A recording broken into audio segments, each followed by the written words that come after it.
ఉండాలి, నీతిగా ఉండాలి, పరిశుద్ధంగా ఉండాలి, నేను చేసే పాపాలు చేయొద్దు, నేను చేసే తప్పులు చేయొద్దు, నేను ఈ కానీ చాలా మంచిగా ఉంటాను, చాలా తీర్మానాలు చేసుకుంటారని. తర్వాత ఏమవుతుందట? చేయలేకపోతారట, అది చేయలేకపోతారు. అందుకే దేవుడు ఏమంటున్నాడంటే, మీరు విరిగి నలిగి ఉండాలి.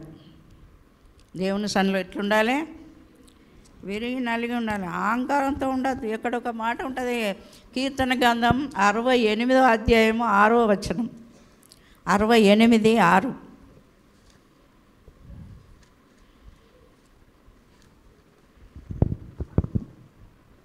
దేవుడు ఏకాంగులను సంసారులుగా చేయువాడు, ఆయన బంధింపబడిన వారిని విడిపించును, వారిని వర్ధిల్ల చేయువాడు. విశ్వాసఘాతకులు నిర్జల దేశమందు నివసించుదురు. విశ్వాసఘాతకులు నిర్జల దేశమందు నివసించదు. విశ్వాసఘాతకులు అంటే ఎవరు అనుకున్నారు? మనమే. విశ్వాసులు అంటేనేమో మంచిది, విశ్వాసఘాతకులు అంటే వ్యతిరేకం కదా, వ్యతిరేకులు అన్నట్టు. విశ్వాసఘాతకులు నిర్జీవ స్థలమందు నివసించెదరు. నిర్జీవ అంటే నీళ్ళు దొరకని కాడ, ఎడారిలా, అట్లాంటి పరిస్థితిలో, అలాంటి కరువు కాలంలో వాళ్ళు ఉంటారని అర్థం. విశ్వాసఘాతకులు, విశ్వాసం లేనివారు, తప్పిపోయిన వారు, ఆజ్ఞ అతిక్రమించిన వాళ్ళు, మేమేం తప్పు చేయట్లేదు, మేము సరిగానే ఉంటామని అనుకునేవాళ్ళు. కానీ దేవుని దృష్టిలో వాళ్ళు నిజమైన విశ్వాసులు కాదని దేవుడు మాట్లాడుతూ ఉన్నాడు. ఆయన మనలో నీతిగా బతకాలని ఏర్పాటు చేసుకున్నాడు, భక్తులుగా బతకాలని, నా బిడ్డలుగా బతకాలి, నన్ను పోలిన వాళ్ళుగా బతకాలి, నా కోసమే బతకాలి అని చెప్పి దేవుడు ఎంతగానో మనల్ని ప్రేమించాడు. మన పిల్లల్ని కూడా మనం ఏమనుకుంటామంటే, నా బిడ్డలు చాలా మంచి మార్గంలో బతకాలి, మంచి పేరు తేవాలి, మంచి విధానంలో ఫలాని పిల్లగాడు అంటే తల్లిదండ్రులకు మంచి పేరు తేవాలని మనం ఎట్లా కోరుకుంటామో, దేవుడు మన విషయంలో కూడా అట్లాగనే కోరుకుంటూ ఉంటాడు. నా బిడ్డ నాకు మంచి పేరు తేవాలి. వాళ్ళు ఏమో గుడికి పోతారు కానీ ఆయన మంచి పనులు లేవని అంటారు, అప్పుడు మనకు మంచి పేరు వస్తుందా? వాళ్ళు గుడికి పోతారు, ప్రార్థన చేస్తారు కానీ వాళ్ళని చూస్తే ప్రార్థన చేసే మనసులాగా లేదు, వాళ్ళు అన్యాయస్తులు, వాళ్ళు దొంగలు, వాళ్ళు చోర్లు, అబద్ధీకులు వాళ్ళు అని అన్నారు అనుకో, మన విశ్వాసంలో ఉన్నట్టేనా? హల్లెలూయా. అందుకే దేవుని మందిరానికి వెళ్ళినప్పుడు మిమ్మల్ని మీరు పరీక్ష చేసుకోమని దేవుడు మాట్లాడుతున్నాడు. మరి మనల్ని మనం పరీక్ష చేసుకోవాలి. ఎవరో వచ్చి చెప్పారండి మనకు, ఎవరో వచ్చి మనకు నువ్వు సరైన విధానంలో లేవని దేవుని మాటలు ఒక్కటే మనకు చెప్తూ ఉంటాయి. వేరేటోళ్ళు ఎవరన్నా వచ్చి చెప్పిండ్రు అనుకో, ఒప్పుకుంటాం మనం? నువ్వు మంచోని కాదయ్యా, నీకు మంచి బుద్ధి లేదయ్యా, నువ్వు మార్చుకోమని అన్నావు అనుకో, ఊకుంటాడా? నన్ను పట్టుకొని నాకు మంచి బుద్ధి లేదంటావు, నన్ను ఎక్కడ చూసినావు, నేను ఏం చేయాలని చూసినావు, నేను ఏం తప్పు చేసినా అని మనల్నే విమర్శిస్తారు, వాళ్ళు గొడవకు దిగుతారు. హల్లెలూయా. నిజమా కాదా? అంటే దేవుడు మనల్ని పరీక్షిస్తూ ఉంటాడు. ఎవరు పరీక్షిస్తే చేస్తారు? ఎవరు పరీక్ష చేస్తారు? దేవుడే పరీక్ష చేస్తాడు. హృదయ పరిశోధకుడు ఆయనే, హృదయాన్ని పరీక్షించేవాడు. నీ హృదయంలో నువ్వు ఏ ఆలోచన కలిగి ఉన్నావో ఆయన పరీక్ష చేస్తూ ఉంటాడు, నేను చూస్తూ ఉంటాడు. నీకు తలంపు పుట్టక మునిపే ఆయనే ఎరిగి ఉన్నాడు. నువ్వేం కూర్చుండి ఏం ఆలోచన చేస్తానవో ఆయనకు తెలుసు. లోపల ఏమేం మాట్లాడుకుంటానవో ఆయనకు తెలుసు.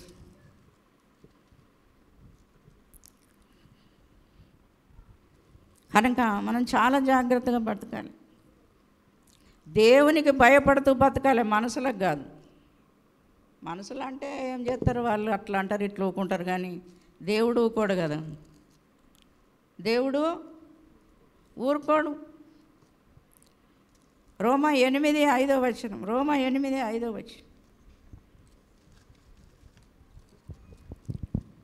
శరీరానుసారులు శరీర విషయముల మీద మనస్సునుంతురు, ఆత్మానుసారులు ఆత్మ విషయముల మీద మనస్సునుంతురు. శరీరానుసారమైన మనస్సు మరణము, ఆత్మానుసారమైన మనస్సు జీవమును సమాధానమునై ఉన్నది. జీవం ఇస్తుందట, మనకు సమాధానం ఇస్తుందట. అంటే 12వ వచనం కూడా చదువు. కాబట్టి సహోదరులారా, శరీరానుసారముగా ప్రవర్తించుటకు మనము శరీరమునకు రుణస్థులుగా కాము. మనం శరీరానుసారముగా ప్రవర్తించుటకు మనం శరీరానికి రుణస్థులం కాదు. మీరు శరీరానుసారముగా ప్రవర్తించిన ఎడల చావవలసిన వారయ్యుందురు గాని ఆత్మచేత శరీర క్రియలను చంపిన ఎడల జీవించెదరు. దేవుని ఆత్మచేత ఎందరూ నడిపింపబడుదురో వారందరూ దేవుని కుమారులయ్యుందురు. ఏలయనగా మరలా భయపడుటకు మీరు దాస్యము ఆత్మను పొందలేదు గాని దత్తపుత్ర ఆత్మను పొందితిరి. దత్తపుత్ర ఆత్మను మనము పొందితిమి. దాస్యపు ఆత్మను పొందలేదు. దాసులం కాదు. ఇప్పుడు మనం స్వతంత్రులం. దాసులు అంటే ఎవరు?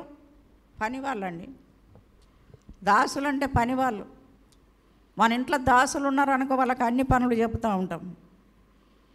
కానీ ఆయన మనల్ని దాసులుగా చేసుకోవాలి, స్వతంత్రులుగా చేసుకున్నారు, కుమారులుగా చేసుకున్నారు. కనుక మనం ఆయన మాటకు లోబడాలి.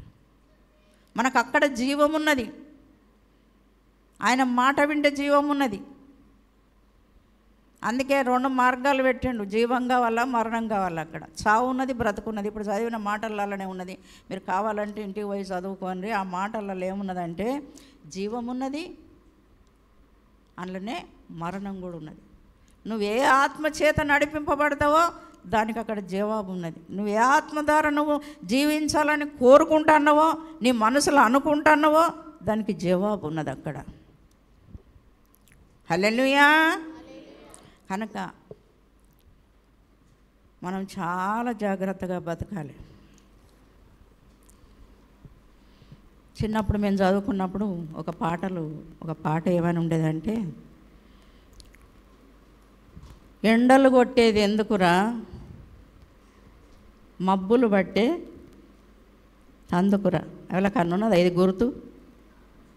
ఉన్నదా? గుర్తుందా? మబ్బులు కొట్టేది ఎందుకురా వానలు వచ్చే తందుకురా. వర్షాలు వచ్చుడు ఎందుకురా పంటలు పండే తందుకురా. పంటలు పండేది ఎందుకురా మనుషులు బ్రతికే తందుకురా.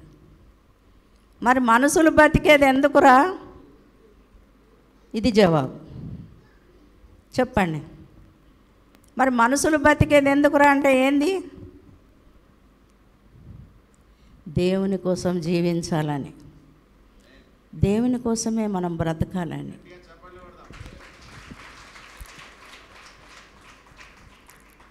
హల్లెలూయా. మనం బ్రతికేది ఎందుకండి? దేవుని కోసం. దేవుడు మనకి ఈ లోకానికి వచ్చినప్పుడు మనకు ఒక కుటుంబాన్ని ఇచ్చిండు, మనకు పిల్లల్ని ఇచ్చిండు, మరి భార్యల్ని ఇచ్చిండు, భర్తలు ఇచ్చిండు, ఒక కుటుంబాన్ని ఏర్పాటు చేసిండు. ఆ కుటుంబాన్ని చక్కగా చూసుకో, ఆ బాధ్యతను చక్కగా నెరవేర్చు, దాంట్లో నమ్మకస్తునిగా ఉండు, దేవునికి నమ్మకస్తునిగా ఉండు. అప్పుడు దేవుడు నిన్ను ఆశీర్వదిస్తూ ఉంటాడు. హల్లెలూయా. దేవుని ఆశీర్వాదం కావాలా, లేకపోతే లోకంలో ఉండే శాపం కావాలా? హల్లెలూయా. అది 2 మన చేతుల్లోనే ఉన్నాయి. మనకు ఇప్పుడు అప్పుడప్పుడు వాడు టీవీలో చెప్తాడు తెలుసా? చూస్తారా మీరు అంతే? ఎవరన్నా టీవీ? మీ ఆరోగ్యం మీ చేతుల్లే ఉన్నదా లేదా? మీ ఆరోగ్యం మీ చేతుల్లే ఉన్నదంటే ఇప్పుడు మన సావైన బతుకైన ఎవరి చేతులు ఉన్నది? మన చేతుల్లే ఉన్నది. కనుక దీన్ని చక్కగా పాటిస్తే మనం నరకానికి పోవాలనుకుంటున్నామా, మనం జీవానికి పోవాలనుకుంటున్నా, ఇవన్నీ మన చేతుల్లోనే ఉన్నాయి. హల్లెలూయా. అంటే దేవుడు ఏమంటున్నాడంటే, నా బిడ్డలు నాలాగా ఉండాలి. ఉండాలా ఉండద్దా? ఇప్పుడు చిన్న పిల్లలు పుడితేనే అబ్బా వీడు నాలాగానే ఉన్నాడని అంటారు.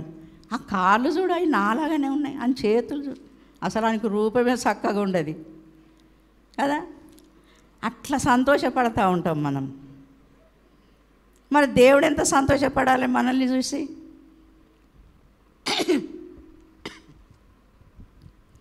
మనం ఆయన క్రియలు చేసినప్పుడు, ఆయన లాగా జీవించినప్పుడు, ఆయన మాటలు మనలో ఉన్నప్పుడు, మనం ఆ ముద్దు ముద్దు మాటలన్నీ మాట్లాడినప్పుడు దేవుడు కూడా సంతోషపడతా ఉంటాడు. దేవుని మాటలు మనం మాట్లాడుతూ అంటే దేవుడు సంతోషపడా?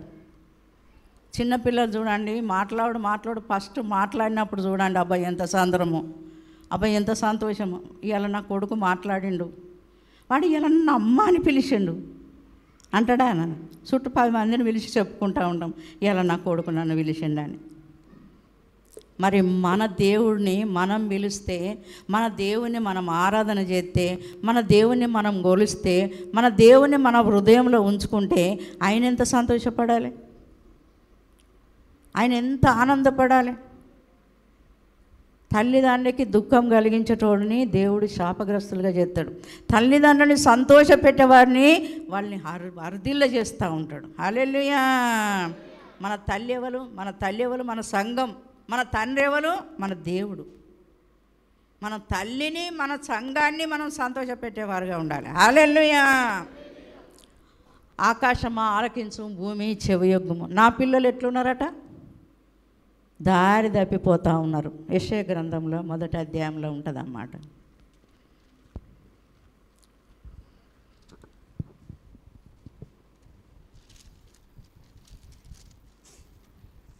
యెహోవా మాట్లాడుచున్నాడు, ఆకాశమా ఆలకించుము, భూమి చెవియొగ్గుము.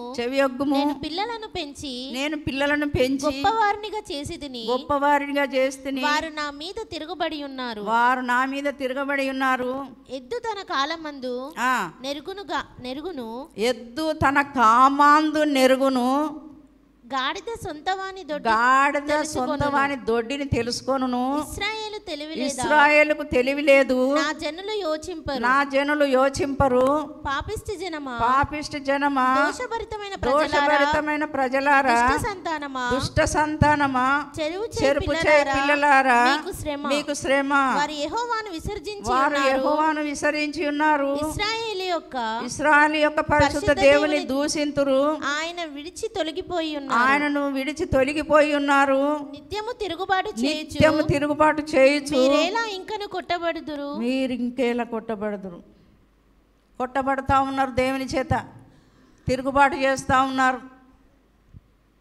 దేవుని మాట వినడం లేదు. నా పిల్లలు అని దేవుడు మాట్లాడుతూ ఉన్నాడు. మనం ఎవరి పిల్లలం? మరి దేవుని పిల్లలైతే దేవుని మాట వినొద్దా? ఇక్కడ ఏమున్నది? ఒక గాడిద సొంటిది ఏం చేస్తుందట? గాడిద ఏం చేస్తుందమ్మా? సొంతవాని దొడ్డి తెలుసుకుంటుందట. ఈ దొడ్డి నాదే, మా తండ్రి కట్టిన దొడ్డి ఇది అని చెప్పి ఆ గాడిద తెలుసుకొని ప్రతిసారి ఆ దొడ్డిలోకి వస్తూ ఉన్నదట.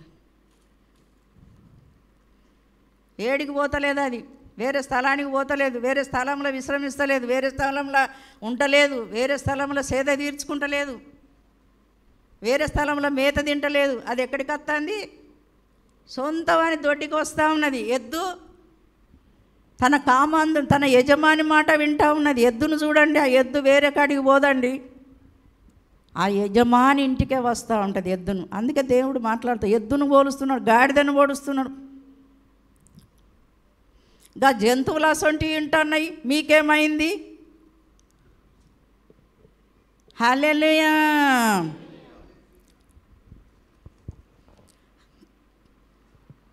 ఇంకేం చెప్పమన్నావు ఇక దేవుణ్ణి? కనుక మనం జాగ్రత్తగా ఉండాలి, దేవునికి భయపడేవారిగా ఉండాలి. దేవుడు చూస్తూ ఉన్నాడండి, ప్రతిదీ కూడా దేవుడు చూస్తూ ఉన్నాడు. దేవునికి భయపడు వారులారా రండి, నేను మీకు సేద తీరుస్తా, రండి విశ్రాంతి తీసుకోనండి, నా యొద్దకు రండి అని దేవుడు పిలుస్తూ ఉన్నాడు మనల్ని. మనమేమో వేరే దారిలో పోతూ ఉంటాం, మన ఇష్టం వచ్చిన దారిలో పోతూ ఉంటాం, మనకిష్టమైన దారిలో నడుస్తూ ఉంటాం, దేవుని ఆజ్ఞను పాటించం, దేవుని మాట వినం. అందుకే శ్రమలు వస్తూ ఉన్నాయి. శ్రమకు కారణం అదే. సామెతల గ్రంథం 13వ అధ్యాయం 1వ వచనం 2వ వచనం కూడా చదవమ్మా. 13వ అధ్యాయం. నోటి ఫలము చేత ఆ, మనుషుడు మేలును అనుభవించును. విశ్వాసఘాతకులు బలాత్కారము చేత నశించుదురు. బలాత్కారం చేత నశిస్తారు. తన నోరు కాచుకొనువాడు తన్ను కాపాడుకొనును. ఊరకొనక మాటలాడువాడు ఊరకే మాట్లాడువాడు తనకు నాశనం తెచ్చుకుంటాడు. పనికి మాలే అన్ని పెట్టుకొని ఏదో చేసుకొని దేవునికి దూరమై కొంతమంది ఆదివారం రంగానే లోక సంబంధమైన విషయాలలో దూరుతూ ఉంటారు. అవన్నీ పెట్టుకోవద్దు. దేవునికి దూరం అయ్యేటి ఏది కూడా మనం పెట్టుకోవద్దండి. దేవుడు ఎందుకు మనలో చీకట్లో నుంచి వెలిసిండు, అంధకారం నుంచి వెలిసిండు? వెలుగు సంబంధం. ఇప్పుడు ఎవరి సంబంధం? మనము వెలుగు సంబంధం. ఇప్పుడు వెలుగు చీకటికి పొత్తు ఎప్పుడు పెట్టుకోవద్దు. చీకటి అంటే లోకం, చీకటి అంటే పాపం. ఆ పాపంతో పొత్తు పెట్టుకోవద్దు. మనం పరిశుద్ధంగా జీవించాలి. పరిశుద్ధమైన జీవితం ఉంటేనే మన ప్రార్థన దేవుడు ఆలకిస్తూ ఉంటాడు. మన కష్టాలలో, మన బాధలు, మన తండ్రి మనలను చూసుకుంటూ ఉంటాడు. నా బిడ్డకి ఏ కష్టం కలగద్దని. నువ్వు ఆయన మాట వినకపోతే నిన్నెందుకు చూసుకుంటాడు? ఇడిచిపెడతాడు. చాలా జాగ్రత్తగా బతకాలి.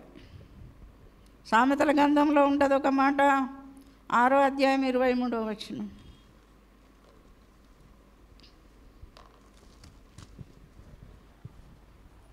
6:23.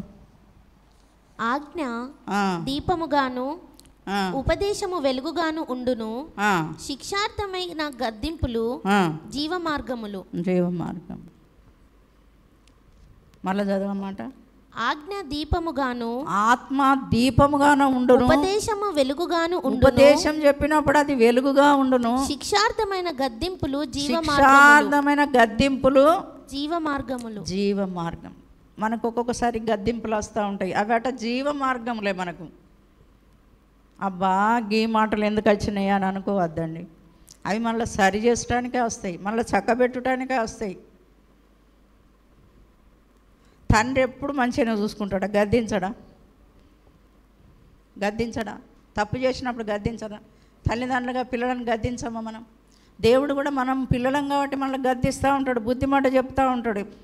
మనం ఆ రీతిగా బతకాలని ఆయన ఇష్టపడుతూ ఉంటాడు. ఈ లోకం మీద ఉన్నప్పుడే కదా ఆయన మాట విని ఆయన మాట ప్రకారంగా జీవిస్తే మనకు పరలోకం పోవడానికి మనకు స్వాస్థ్యం ఉన్నది.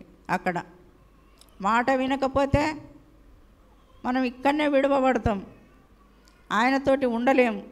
ఆయనకి ఎంత దుఃఖకరం అండి, నా బిడ్డ ఆ లోకంలో పోతాడంటే. అందుకే ప్రతి మాట కూడా మనల్ని హెచ్చరిస్తూ ఉంటుంది. నాలాగా బతుకు బిడ్డ, నాలాగా నేర్చుకో, నాలాగా ఉండు నువ్వు అని చెప్పి దేవుడు మాట్లాడుతూ ఉంటాడు.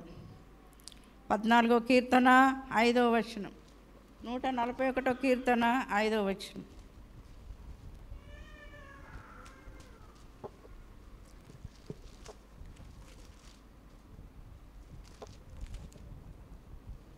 నీతిమంతులు నన్ను కొట్టుట నాకు ఉపకారము. నీతిమంతులు నన్ను కొట్టుట ఉపకారము. వారు నన్ను గద్దించుట నాకు తైలాభిషేకము. నేను అట్టి అభిషేకము త్రోసివేయకుందును గాక. హల్లెలూయా. మనకి ఇది తైలాభిషేకం అండి. మనకు మంచి మాటలు తగిలినప్పుడు అవిని మనం బాగా పట్టుకోవాలి, వాటిని అవలంబించాలి, వాటిని నేర్చుకోవాలి. మాకు తెలుసులే, మాకే తెలుసులే అని ఎప్పుడు అనుకోవద్దు. చిన్న పిల్లలు కూడా కొన్నిసార్లు మనకు మంచి మాటలు చెప్తూ ఉంటారు. మరి నేను ఇంత అనుభవం ఉన్నా కూడా నేను అప్పుడప్పుడు మా పిల్లల్ని అడుగుతూ ఉంటా కొన్ని మాటలు. బాబు ఇట్లా చేస్తే బాగుంటుందారా, ఈ పని చేస్తే బాగుంటుంది. ఎందుకు అలా సలహా తీసుకోవాలంటే వాళ్ళు కూడా జ్ఞానవంతులే. చూడండి, మనకంటే మన పిల్లలకు కొంతమంది జ్ఞానం ఎక్కువ ఉంటుంది. అందరూ ఒకలాగా ఉండరు కొంతమంది. తల్లిదండ్రికి మంచి సలహాలు చెప్పే పిల్లలు కూడా ఉంటారు. మా ఇంట్లో అట్లుండేది. అయ్యగారు ఏదన్నా సమస్య మా గురించి తీసుకొచ్చినప్పుడు మేమందరం కలిసి మాట్లాడుకునే వాళ్ళం. ఏదన్నా సలహా తీసుకునేవాడు మాకు, మమ్మల్ని అడిగేవాడు, ఇట్లా చేస్తే బాగుంటుందారా బాబు, ఇట్లా చేస్తే బాగుంటుందారా అని అడిగేవాడు ఆయన. ఎందుకు అంటే చిన్నవాళ్ళ మాట కూడా తీసుకోవాలి, అలా సలహా కూడా తీసుకోవాలి. ఎందుకంటే వాళ్ళ జ్ఞానం, కొంతమంది జ్ఞానంతో ఉంటే మంచి సలహాలు ఇస్తూ ఉంటారు. అది దేవుని జ్ఞానం ఉంటే మంచి సలహాలు ఇస్తారు. లేకపోతే లోకానుసారాలు అయితే వాళ్ళు మనకు ఇంకా చెడగొట్టే మాటలు చెప్తూ ఉంటారు. అందుకే దేవుడు మనల్ని జ్ఞానవంతులుగా చేశాడు. మనం జ్ఞానం పొందుకోవాలి, దినదినం అభివృద్ధి పొందుకోవాలి, దినదినం ఇంకా మనం నేర్చుకోవాలి, దినదినం అనేకులకు మనం చెప్పేటట్టుగా ఉండాలి, మన జ్ఞానం విస్తరించబడాలి. అందుకనే దేవుడు అంటాడు, నా బుద్ధి, నా జ్ఞానం, నా వివేచన మీరు నేర్చుకోరని. ఇప్పుడు సొలొమోన్ని అడిగాడు, నీకు ఏం కావాలని అడిగితే ఆయన ఏమన్నాడు తెలుసా? ఏమన్నాడు? వెండి బంగారములు ఏమి కోరలే ఆయనే, వివేకం కావాలని కోరుకున్నాడు ఆయన. వివేకం కావాలని కోరుకుంటే దేవుడు ఎన్ని ఇచ్చిండు తెలుసా? వివేకంతో పాటు జ్ఞానం ఇచ్చిండు, సంపద ఇచ్చిండు, అన్నీ ఇచ్చిండు ఆయన. హల్లెలూయా. అంటే దేవుడు మనల్ని పరీక్ష చేస్తూ ఉంటాడు. బిడ్డ ఏది అడుగుతున్నది, తనకి ఏది కావాలని మన అవసరతలు ముందే తెలుసుకున్నవాడు ఆయన. కనుక మనం ప్రార్థన చేసేటప్పుడు చాలా జాగ్రత్తగా ప్రార్థన చేయాలి. ఉచితమైన ఎప్పుడు ప్రార్థన చేయద్దు. ఉట్టుటి మాటలు ప్రార్థన చేయమంటే నాయనో ఎప్పుడెప్పటికో అన్నీ తీసుకొచ్చి ప్రార్థన చేస్తారు. ఆ సమయం కొద్దిగా ఉండదు, వీళ్ళు ప్రార్థన మస్తు చేస్తూ ఉంటారు, ఎక్కడియో పాత సంగతులని.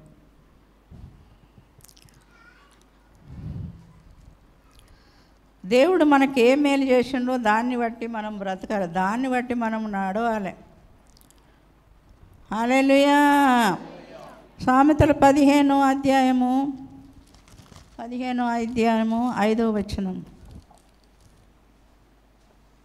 మూఢుడు తన తండ్రి చేయు శిక్షను చదువు. మూఢుడు తన తండ్రి చేయు శిక్షను తిరస్కరించును, గద్దింపునకు లోబడువాడు బుద్ధిమంతుడగును. నీతిమంతుని ఇల్లు గొప్ప ధననిధి, భక్తిహీనునికి కలుగు వచ్చుబడి శ్రమకు కారణము.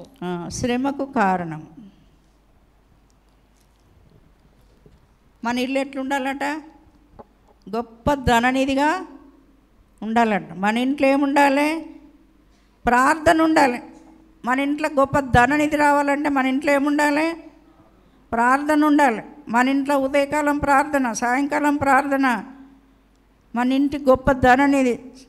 నీతిమంతుని ఇంట్లో ఎప్పుడు సంగీత సునాదములు వినబడాలట.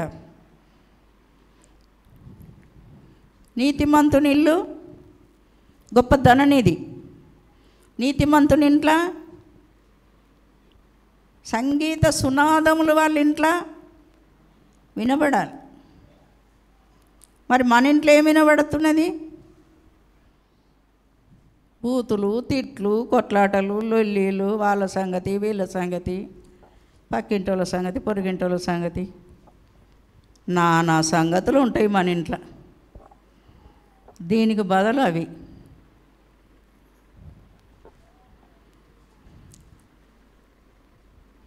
హల్లెలూయా. చాలా జాగ్రత్తగా ఉండాలి. మన ఇల్లును మనం జాగ్రత్తగా కాపాడు. మనకు ఆత్మీయ ఇల్లు కూడా ఉన్నది. ఆత్మీయ ఇల్లు అంటే మన హృదయమే ఆత్మీయ ఇల్లు. మన ఇల్లును మనం చాలా జాగ్రత్తగా కాపాడుకోవాలి. 1 కొరింథీ పత్రిక 1వ అధ్యాయము 16వ వచనం చదువమ్మా. స్టెఫెను ఇంటి వారికిని బాప్తిస్మం ఇచ్చి తిని, వీరికి తప్ప మరి ఎవరికైనాను బాప్తిస్మం ఇచ్చి తినేమో నేను ఎరుగను. బాప్తిస్మం ఇచ్చుటకు క్రీస్తు నన్ను పంపలేదు గాని క్రీస్తు యొక్క సిలువ వ్యర్థము కాకుండానట్లు వాక్చాతుర్యులు లేకుండా సువార్త ప్రకటించుటకే ఆయన నన్ను పంపెను. ఎవరు ఇక్కడ పౌలు మాట్లాడుతూ ఉన్నాడు. నీ ఆత్మీయ ఇంటికి నేను బాప్తిసం ఇచ్చినాను, మీ ఆత్మకు బాప్తిసం ఇచ్చినాను, మీ శరీరంలో బాప్తిసం ఇచ్చినాను. కానీ ఇక నుంచి మీరు ఎట్లుండాలి? మనం బాప్తిసం తీసుకున్నామండి, మనం ఎట్లుండాలి? మనం బాప్తిసం తీసుకోకముందు ఎట్లున్నామో గట్నే ఉండాలా? హల్లెలూయా. బాప్తిసం తీసుకున్న తర్వాత ఎట్లుండాలి చెప్పరా? మారు మనసు రావాలి, పశ్చాత్తాప హృదయం రావాలి, పాపానికి దూరంగా ఉండాలి, పాప పనుల జోలికి పోవద్దు, పాపం మాటలు వినొద్దు, పాప సంగతులు ఆలోచన చేయొద్దు. కొందరు మంచం మీద వండుకొని పాపపు ఆలోచనలు చేస్తారట.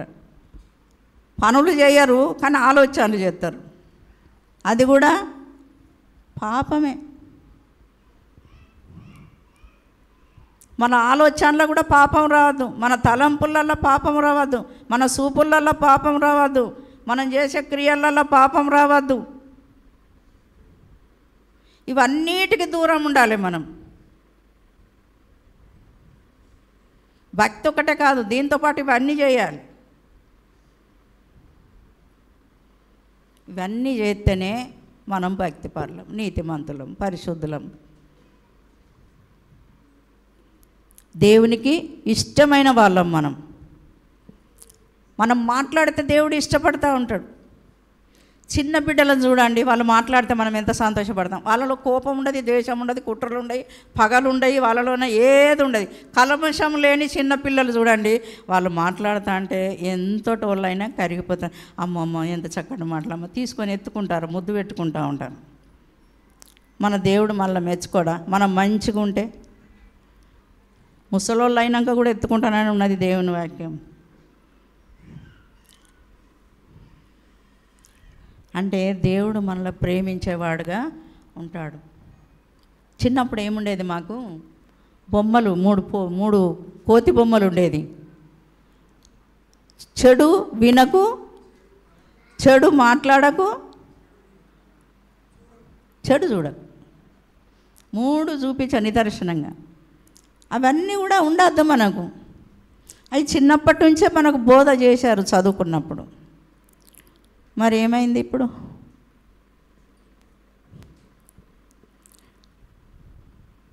అద్దన్న ఎల్ల చేస్తాం మనం, ఇది ఒక్కటి చేయం.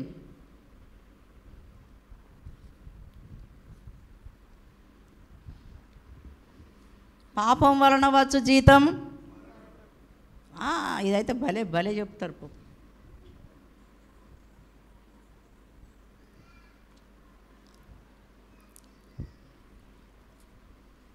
మరి ఎట్లా చేద్దాం ఇప్పుడు? దేవుని మాట వినేవాళ్ళుగా ఉండాలి. ఇర్మియా గ్రంథం 18వ అధ్యాయం 1వ వచనం 4 దాకా.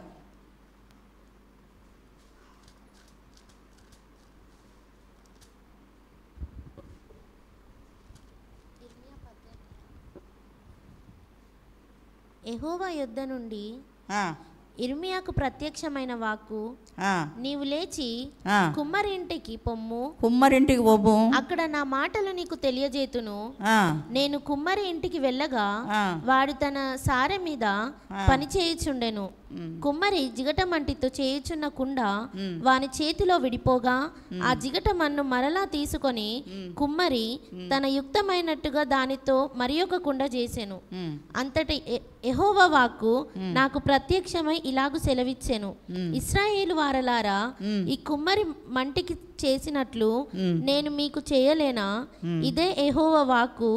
జిగటమన్ను కుమ్మరి చేతిలో ఉన్నట్టుగా ఇశ్రాయేలు వారలారా, మీరు నా చేతిలో ఉన్నారు. దాన్ని పెళ్ళగింతుననియు విరగొట్టుననియు నశింపజేయుదుననియు ఏదో ఒక జనమును గూర్చి గాని రాజ్యమును గూర్చి గాని చాలు. కుమ్మరి వానింటికి పొమ్మన్నాడట ఇర్మియా భక్తుడిని. ఎందుకు పొమ్మన్నాడు? కుమ్మరివాడు ఏం చేస్తాడో చూసి రమ్మనా? కుమ్మరివాడు ఏం చేస్తుండో, అక్కడ ఏమేం చేస్తున్నాడో చూసి రమ్మని కాదు, అక్కడున్న చేసే పనులన్నీ నువ్వు పరీక్ష చేయమని.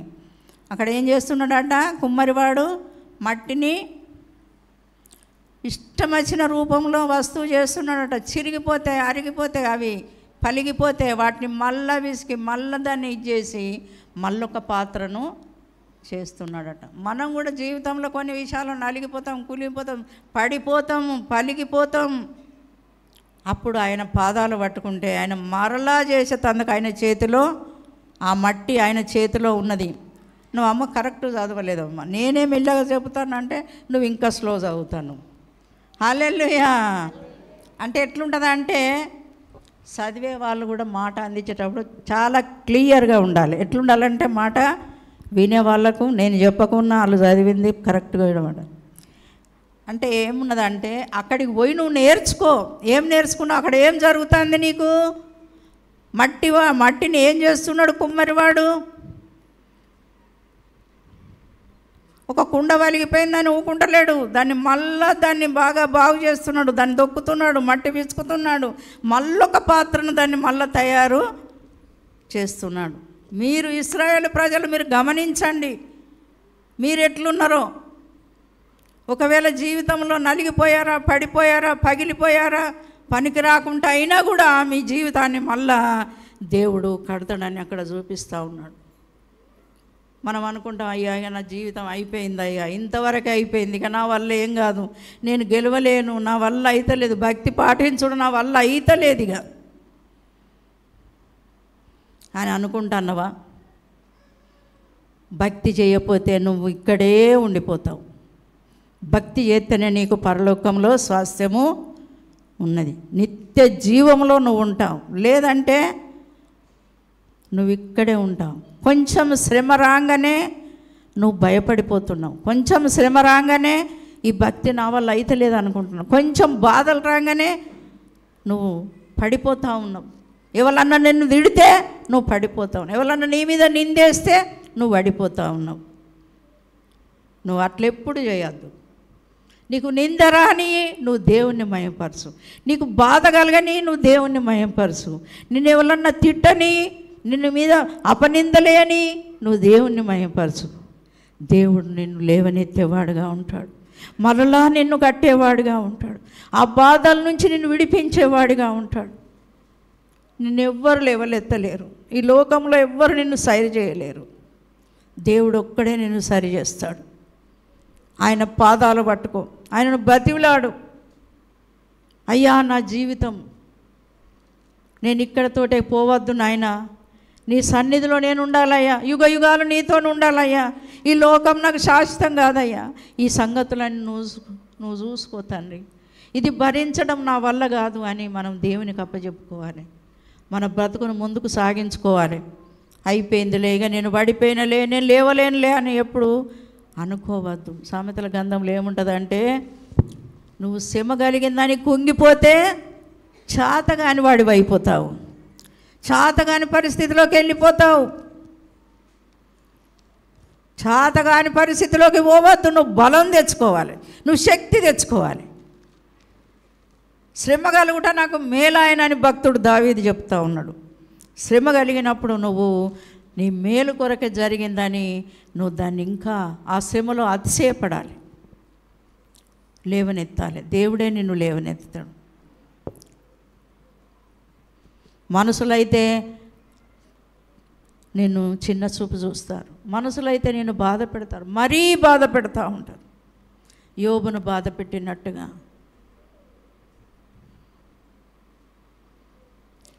ఆ బాధలు తట్టుకునే దేవుడే నీ అన్నీ భరిస్తూ ఉంటాడు, నిన్ను చూస్తూ ఉంటాడు.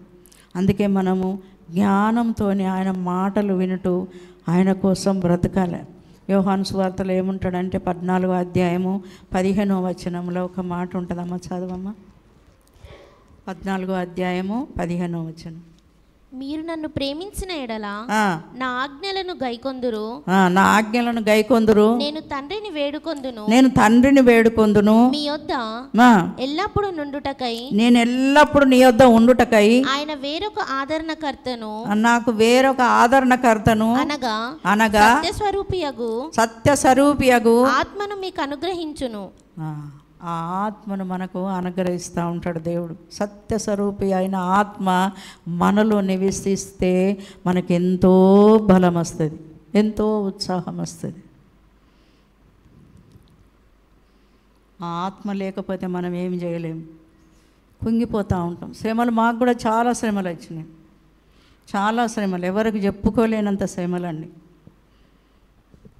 అంటే ఒక్కొక్కసారి మనం భక్తి చేసి నీతిగా బతికితే ఆ శ్రమలు మనల్ని ఏమి చేయదు, ఏమి చేయదు. అది ఆ శ్రమలలో కూడా ఆయన పాదాలు పట్టుకొని మనం బ్రతిలాడేవారిగా ఉండాలి. చనిపోవాలనుకున్నాం మేము కూడా, చాతగాన వల్ల అయిపోయినాం, ఎందుకంటే అవన్నీ తట్టుకోలేకపోయినాం. ఇప్పుడు చనిపోతే బాగుండు, అబ్బా ఏం మాటలు మాట్లాడుతున్నాం, అలా మాటలు మేము తట్టుకోలేము, ఆ మాటలకు ఇప్పుడు చచ్చిపోతే బాగుండు, అసలు ఇప్పుడు చచ్చిపోతే బాగుండు, ఇప్పుడు కత్తి ఉంటే ఆ కత్తితో పొడుచుకొని చచ్చిపోతే బాగుండు అన్నంత పౌరుషం వచ్చేది, అన్నంత బాధ కలిగేది. కొందరి మాటలు మనల్ని బాధపరుస్తూ ఉంటాయి, మనల్ని దుఃఖపరుస్తూ ఉంటాయి. అలా మాటలు ఎట్లుంటాయి అంటే కత్తుల్లాగా ఉంటాయి. కానీ మనం ఎవరి పాదాలు పట్టుకోవాలి? దేవుని పాదాలు పట్టుకుంటే దేవుడు మనల్ని విడిపించేవాడిగా ఉంటాడు. ఎవరి హృదయాలు అయితే నేను చూడలేను, కానీ దేవుడు మీ హృదయాలు చూస్తున్నాడు. దేనివల్ల మీరు కుంగిపోతున్నారు, దేవుడు మీ హృదయాలను చూస్తాడు, మీ మనసును చూస్తూ ఉంటాడు, మీ దుఃఖం చూస్తూ ఉంటాడు, మీ వేదన చూస్తూ ఉంటాడు. పైకి నవ్వుతూ కనపడతారట, కానీ లోకంలో లోపల లోపల దుఃఖం ఉంటుంది వాళ్ళకి. పైకి నవ్వుతూ కనపడతారు, పైకి సంతోషంగా కనపడతూ ఉంటారు. అదంతా దేవుడు చూస్తూ ఉంటాడు. నా బిడ్డ నా దగ్గరికి రా, నేను మిమ్మల్ని విడిపిస్తా, నేనున్నాను, మీరు భయపడకండి, మీరు జడియకండి, మీరు దిగులు పడకండి, యెహోవా నేనే మీకు తోడుగా ఉంటానని దేవుడు చాలాసార్లు మాట్లాడుతూ ఉంటాడు. యెహోషా గ్రంథంలో కూడా యెహోషాకు దేవుడు మాట్లాడుతూ, భయపడకున్న బిడ్డ, ధైర్యంగా ఉండు, నేను నీకు తోడుగా ఉంటా, నీ వెంబడ వస్తా, నీ చెయ్యి పట్టుకుంటా అని ధైర్యం ఇస్తూ ఉంటాడు. మనం కూడా అట్లనేనండి, శ్రమలు కలిగినప్పుడు ఆయన పాదాలు పట్టుకోవాలి, ఆయనను అడగాలి. నువ్వు వేరే దిక్కు ఎటు పోవద్దు, బంధువులు ఉన్నారని బంధువుల దగ్గరికి పోవద్దు, స్నేహితులు ఉన్నారని స్నేహితుల దగ్గరికి పోవద్దు, ఎవరో నన్ను ఆదరిస్తారని వాళ్ళ దగ్గరికి పోవద్దు, ఎవరో నన్ను ఊకుండా పెడతారని వాళ్ళ దగ్గరికి పోవద్దు, ఎవరో నాకు సహాయం చేస్తారని ఎవరి దగ్గరికి పోవద్దు. ఎవ్వరు సహాయం చేయరు, దేవుడు తప్ప నీకు సహాయం చేసే వాళ్ళు ఎవ్వరు ఈ లోకంలో లేరు. అన్నీ చూసినాం, మేము అన్నీ చూసినాం, మనుషులందరినీ చూసినాం. అందుకే మనుషులను నమ్మకుడి, మోసపోకుడి అంటాడు దేవుడు. మీరు ఎవరిని నమ్మకండి, మనుషులను అస్సలే నమ్మకండి. మనుషుల వల్ల సహాయం అవుతుంది అనుకుంటున్నావా? లేదు, దేవుని వల్లనే నీకు సహాయము కలుగుతుంది. దేవుడే సహాయం చేసేవాడు. మనం ఎవరి తట్టు మన కన్నులు ఎత్తాలి, యెహోవా వైపు కన్నులు ఎత్తాలి, దేవుని వైపు మనల కన్నులు ఎత్తాలి. మన గురి ఆయన మీద నిలపాలి, మన మనసు ఆయన మీద నిలపాలి. ఆయనే మనల్ని విడిపించేవాడు, ధైర్యం చెప్పేవాడు. హల్లెలూయా. దేవుడు ఒకసారి మనలను పట్టుకున్నాడంటే విడిచిపెట్టడండి. పడిపోయినప్పుడల్లా లేవట్టి నిలబెట్టుతూ ఉంటాడు. పడిపోకు బిడ్డ, ధైర్యం తెచ్చుకో బిడ్డ, నిలబడమని నిలబెడతా ఉంటాడు. నేను ఒకటి చూసిన, ఏమున్నదంటే వాళ్ళ కొడుకు 2 కాళ్ళు పని చేయడం లేదు. 2 కాళ్ళు పని చేయకపోతే ఆ తండ్రి ఆ కొడుకును ఒక చిన్న పిల్లగా, దాదాపు 20 సంవత్సరాలు ఉంటాడు ఆ అబ్బాయి. ఆ అబ్బాయిని ఎంతో ప్రేమతోటి 2 భుజాల మీద అట్లా చేతులేసి నడిపిస్తూ ఉన్నాడు. అది చూసినప్పుడు నాకు అనిపించింది, ఒక తండ్రికి, ఈ లోకంలో ఉండే తండ్రికి గంత ప్రేమ ఉంటే పరలోక తండ్రికి ఇంకెంత ప్రేమ ఉండాలి. మనము నడవలేని స్థితిలో, మన బాధలు బట్టి మనం నడవలేకపోతాం జీవితంలో. ఇక అయిపోయిందిలే నా పని అనుకుంటాం. ఆ టైంలో దేవుడు మనల్ని నడిపిస్తూ ఉంటాడు. మా జీవితంలో మేము కూడా అట్లనే అనుకున్నాం. అయ్యా మా జీవితం అయిపోయింది, మా కుటుంబం అయిపోయింది, మా పిల్లల పరిస్థితి అయిపోయింది నాయన, మాకెవ్వరు లేరు, మాకు సహాయం చేసే వాళ్ళు ఎవరు లేరు అని ఆయన వైపు మేము కన్నులెత్తి ఆయన పాదాలు పట్టుకున్నప్పుడు ఈరోజు నా పిల్లలు, నా కుటుంబము దేవుని సేవలో, దేవుని పనిలో వాడబడటానికి ఆ తండ్రే కారకుడు. హల్లెలూయా. ఎవరు మనుషులు కాదండి, మనుషులు ఎవ్వరు చేయలేరండి. మీరు చూడండి, మనుషులు ఎవరన్నా చేస్తారేమో, ఎవ్వరు చేయరు, అసలు ఎవ్వరు సహాయం చేయరు. ఇంకా ఎగతాళి చేస్తూ ఉంటారు, ఇంకా తిడుతూ ఉంటారు, ఇంకా మన మీద బూతులు తిడుతూ ఉంటారు, చెప్పరాని మాటలు తిడుతూ ఉంటారు.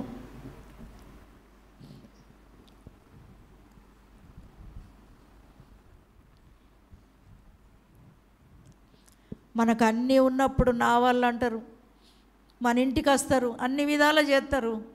మనకేమి లేకపోతే అసలు మన దగ్గరికి కూడా రారు, మనల్ని ప్రేమించరు.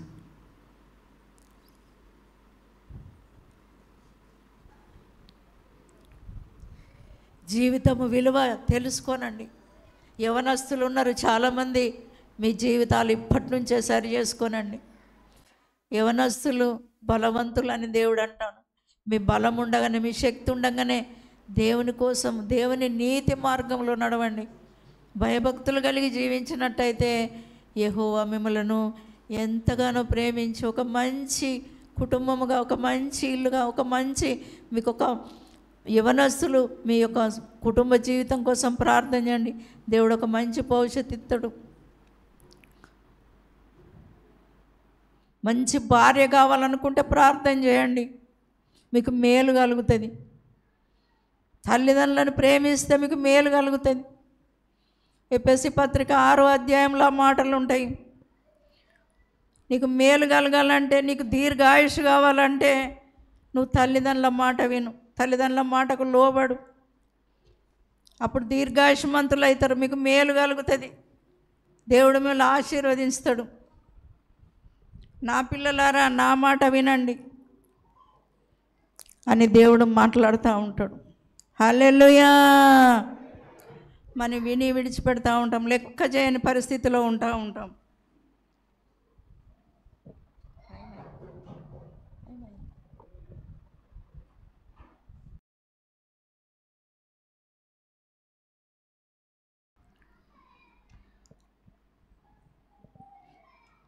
ఆయన మాటలు మన హృదయంలో నాటబడాలి. ఆయన మాటలే మనలో బ్రతికిస్తాయి. ఆయన మాటలే మనకు నెమ్మదినిస్తుంది. అయ్యగారు ఎప్పుడు చూసినా బైబిల్ పట్టుకొని ఉండేటోడు, 24 గంటలు ఊరికే బైబిల్ చదువుతూ వాక్యాలు ఇప్పుడు ఇట్లా అంటే ఇట్లా కళ్ళు మూసుకొని వాక్యాలు తీసి చూపించేది. ఏ ప్రశ్నను నేను అడిగినానుకో ఆ ప్రశ్నకు వెంటనే నాకు జవాబు చెప్పేవాడు. అంటే మనం ఎట్లుండాలంటే వాక్యము మన హృదయంలో ఉండాలి. మన హృదయం అనే పలక మీద మనకు వాక్యాలు ఉండాలి. మనము అట్లుంటే దేవుని దగ్గరికి పోతాం, ఖచ్చితంగా పోతామనే ఒక విశ్వాసం మనకు ఉంటుంది. ఇప్పుడు అయ్యగారు అక్కడే ఉన్నాడని ఒక విశ్వాసం నాకు ఉన్నది. ఎందుకంటే బ్రతికినన్ని రోజులు కూడా మరి ఎప్పుడు కానీ ఆయన నీతిగా బ్రతకడానికి ప్రయత్నం, నీతిగా పిల్లల్ని మమ్మల్ని ఒక మరి ఎంత విధానంలో పెంచిండంటే, నేను ఏ కుటుంబాన్ని ఇప్పుడు నేను సరిగా చూడట్లేదు, ఎవరు నాకు కరెక్ట్గా కనబడతలేరు. అంటే దేవుని యందు భయము భక్తి ఎట్లా జీవించాలో నేర్పించినటువంటి నాయకుడు. ఆ నాయకుని విధానంలో మీరంతా ఆత్మీయ పిల్లలు, మీరంతా కరెక్ట్గా ఉండాలి. మన సంఘ బిడ్డలంటే మనకు పేరు రావాలి. పలాని సంఘం పలాని అయ్యగారు వాళ్ళకు బోధించిండంటే మీకు ఆ మాటలు మీ హృదయంలో నాటుకొని ఉండాలి. వాటిని ఎప్పుడు దాటిపోవద్దు. ఇప్పుడు సంఘాలన్నీ కూడా ఎక్కడికి పోయినా పీటర్ అయ్య గారు సంఘ బిడ్డలాట అంటే సంబంధాలు వస్తూ ఉన్నాయి, ఎక్కడెక్కడో వెతుక్కుంటూ వస్తూ ఉన్నారు మంచి మంచి సంబంధాలు. ఎందుకంటే సంఘానికి ఉన్నటువంటి మంచి పేరు, ఆ పేరును మనం నిలబెట్టాలి. హల్లెలూయా. మరి మీరేం నిలబెడతారో అది మీ చేతులు ఉన్నది. మన సంఘానికి మంచి పేరు తేవాలంటే మీదే బాధ్యత. ఈ సంఘంలో ఆత్మీయ కుటుంబాలు ఉన్నాయంటే మీదే బాధ్యత.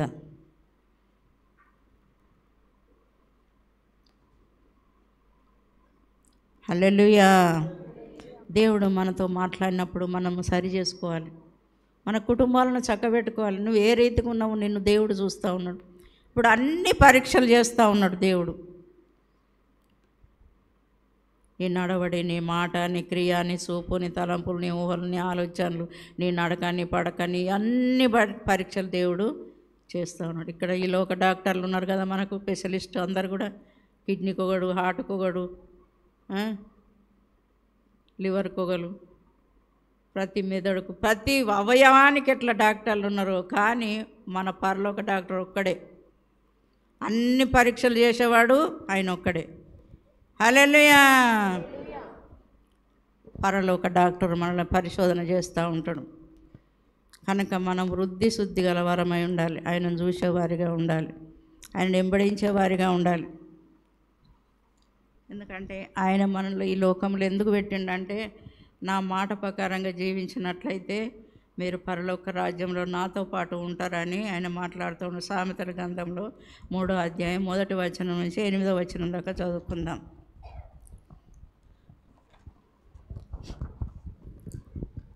3వ అధ్యాయము, సామెతలు 3వ అధ్యాయం 1వ వచనం నుంచి 8వ వచనం దాకా. నా కుమారుడా, నా ఉపదేశమును మరువకుము, నా ఉపదేశమును మరువకుము, నా ఆజ్ఞలను హృదయపూర్వకముగా గైకొనుము, హృదయపూర్వకంగా గైకొనుము. అవి దీర్ఘాయువును, సుఖజీవముతో గడుచు సంవత్సరములు, సుఖజీవముతో గడుచు సంవత్సరములను, శాంతిని నీకు కలుగజేయును, మీకు కలుగజేయును, దయను సత్యమును ఎన్నడూ నిన్ను విడిచిపోనీయకుము, ఎన్నడూ నిన్ను విడిచిపోనీయకుము. వాటిని కంఠభూషణముగా ధరించుకొనుము. నీ హృదయమును పలక మీద వాటిని వ్రాసుకొనుము. అప్పుడు దేవుని దృష్టి అందును, మానవుల దృష్టి అందును దేవుని దయ ఉంది మంచివాడవని అనిపించుకొందు. నీ స్వబుద్ధిని ఆధారము చేసుకొనక, ఎప్పుడు ఆధారం చేసుకోవద్దు. నీ పూర్ణ హృదయముతో యెహోవాయందు నమ్మిక ఉంచి నీ ప్రవర్తన అంతటి అందు ఆయన అధికారమునకు ఒప్పుకొని, అప్పుడు ఆయన నీ త్రోవలను సరళము చేయును. త్రోవలన్నీ కూడా సరళం చేయను. నేను జ్ఞానిని గదా అని నీవు అనుకొనవద్దు. యెహోవాయందు భయభక్తులు కలిగి చెడుతనమును విడిచిపెట్టి, అప్పుడు నీ దేహానికి ఆరోగ్యము, నీ ఎముకలకు సత్తువయు కలుగును. ఇవన్నీ చేయండి. ఇవన్నీ కూడా మనం చేయాలట. మనకు ఆరోగ్యం కావాలంటే, మనకు క్షేమం కావాలంటే, మనం మంచిగా ఉండాలంటే, మరి ఇవన్నీ కూడా ఆయన మాటలు మన హృదయంలో ఉండాలి. ఆయన మాట్లాడుతూ ఉన్నాడు, నా బిడ్డ నేను చెప్పిన మాటలు మీరు వినండి, నా మాట ప్రకారంగా జీవించండి అని చెప్తూ ఉంటాడు. అందుకే దేవుడు అన్నీ మనకు మంచిగా ఇస్తాడండి. ఆయన మాట వింటే భూమి మీద మనకి ఏం కావాలో అవన్నీ మంచియే ఇస్తాడు. మనకు మంచి ఇల్లు కావాలా ఇస్తాడు. ఇంకా మంచి ఏమున్నాయి, మంచి ఏమున్నాయి చెప్పాలి. మంచి లేవా మీకు? మంచి ఆహారం ఇదైతే ఆదుకుంటుంది. హల్లెలూయా. మంచి ఆహారం కావాలంటే ఇస్తాడు, మంచి పానీయం కావాలంటే ఇస్తాడు, మంచి ఇల్లు కావాలి, మంచి పొలం కావాలి, మంచి భార్య కావాలంటే కూడా ఇస్తాడు. మంచి భర్త కావాలని యవనస్తులు ప్రార్థన చేయండి, మంచి భర్త కావాలంటే కూడా దేవుడే ఇస్తాడు. యోబు గ్రంథంలో 1వ అధ్యాయంలో యోబు ఎసంటోడట, మంచి భర్త ఆయనే, అలా భార్యకు ఆయనే చాలా మంచి భర్త. చదవండి ఎంత మంచి సుగుణాలు ఉన్నాయి ఆయనలో. ఊజు దేశమునందు యోబు అని ఒక మనుషుడుండెను. అతడు యథార్థవంతుడును, ఆయన యథార్థవంతుడు, న్యాయవంతుడునై దేవుని యందు భయభక్తులు కలిగి చెడుతనం విసర్జించిన వాడు. అతనికి 7 కుమారులను 3 కుమార్తెలు కలిగిరి. చాలు. ఎన్ని ఉన్నాయి ఆయనకు? ఆయన క్వాలిటీస్ ఎన్ని ఉన్నాయి? మంచివాడు, బుద్ధిమంతుడు, యథార్థవంతుడు, న్యాయవంతుడు, దేవుని యందు భయభక్తులు గలవాడు, చెడుతనమును విసర్జించిన వాడు. ఇవన్నీ మంచివి ఉన్నాయి. యవనస్తులు ప్రార్థన చేయండి, ఇటువంటి వాళ్ళు కావాలండి. హల్లెలూయా. మంచి సుగుణాలు గల్లోళ్ళు కావాలి కదా. మగపిల్లలు ప్రార్థన చేయండి, మంచి భార్య, ముత్యం కంటే అమూల్యమైన భార్య, వివేకమైన భార్య, మంచి సుగుణాలు కలిగే భార్య, సామెతల గ్రంథం 31 అధ్యాయంలో ఉన్నటువంటి భార్య, మంచి భార్య, సుగుణవతి, గుణవంతురాలు, జ్ఞానవంతురాలు, బుద్ధిమంతురాలు భార్యగా రావాలంటే ఉంటాయా కోరికలు? అబ్బా ఏం లేవు. ఇప్పుడు తెల్లగా ఉండాలి, మస్తు జుట్టు ఉండాలి, బాగా అందంగా ఉండాలి, గివే చూస్తాండ్రు. కట్నం బాగా ఇవ్వాలి, ఇంటికి వచ్చినాక అది దన్నాలి. హల్లెలూయా.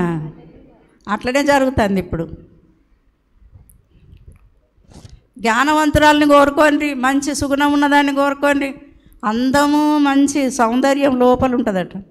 పైకి మంచిగా లేకుండా కానీ లోపల మంచి సౌందర్యవంతులు ఉంటారు. గసంటాళ్ళను కోరుకుంటే నీ కుటుంబం బాగుపడుతుంది, నువ్వు బాగుపడతావు, నీ జీవితం బాగుపడుతుంది. దేవుని దయందు, మనసుల దయందు వరదిల్లుతారు మీరు.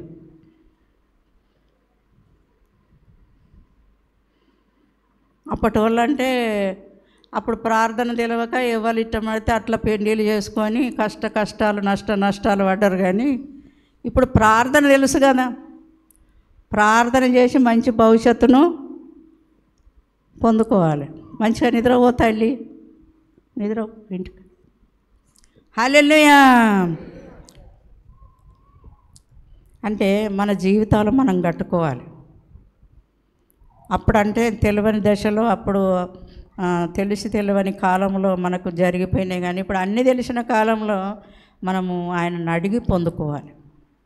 ఇప్పుడు ఒక మార్గం తెలిసింది, మనకు ఒక మంచి మార్గం దేవుడు మనకు పెట్టాడు. ఆ మంచి మార్గంలో పోయేటప్పుడు మనకి ఏది మంచిదో అది మనం అడగాలి.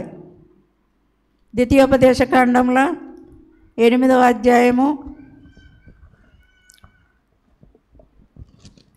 అధ్యాయము 12వ వచనం చదువమ్మ. మంచి ఇండ్లు కట్టించుకొని వాటిలో నివసింపగా నీ పశువులు నీ గొర్రె మేకలను వృద్ధి అయి నీకు వెండి బంగారములను విస్తరించి నీకు కలిగినదంతయు వర్ధిల్లినప్పుడు నీ మనసు మందగించి దాసుల గృహమైన ఐగుప్తు దేశములో నుండి నిన్ను రప్పించిన నీ దేవుడైన యెహోవాను మరచెదవేమో. మర్చిపోతలేమా మనం? ఇప్పుడు మర్చిపోతలేమా? మనకు మంచి ఇస్తాడు దేవుడు, మంచి ఇల్లు ఇస్తాడట, మనకు మంచి గొర్రెలను ఇస్తాడట, మేకలను ఇస్తాడట, ఎద్దులను ఇస్తాడట, మంచి భూమి జాగిస్తాడట. ఇంకున్నాయి కదా కింద అన్ని. ఎండి ఇస్తాడట, బంగారం ఇస్తాడట, మంచి అన్నీ మంచిగా ఇస్తాడట. కానీ మనసు మదిస్తుందట, మందగిస్తుంది. మదం మదించి అని ఉన్నది అక్కడ. అవన్నీ వచ్చిన వాళ్ళు ఏమవుతుంది?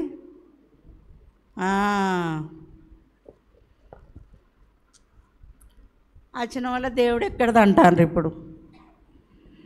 హల్లెలూయా. అందుకే దేవుడు ముందుగానే రాసి పెట్టిండు ఇవన్నీ. ఇప్పుడు రాసిన మాటలు కాదు, ఇవి 2000 సంవత్సరాల కిందట భక్తులంతా ఆత్మీయంగా దేవుడు పరిపూర్ణమైన అభిషేకం చేత రాసినటువంటి లేఖనాలు అండి ఇవన్నీ. ఇప్పుడు ఏదో కవితలు కట్టి రాసిన మాటలు అనుకుంటాను రా ఇవి. ఎప్పుడో మనం మనసు తెలుసుకున్న దేవుడు మన కోసం ఇవన్నీ రాసి పెట్టాడు. మరి ఇప్పుడు మనం చదువుకొని కూడా వాటిని సరి చేసుకుంటలేము మరి. హల్లెలూయా. వెక్కసమైతే అవి కక్కుతారేమో, కానీ కలిగిన వాటిని గట్టిగా పట్టుకుందాం. దేవుని వాక్యము దేవుడు ఆశీర్వదించి మన హృదయాల్లో నాటబడను గాక. ఆమేన్.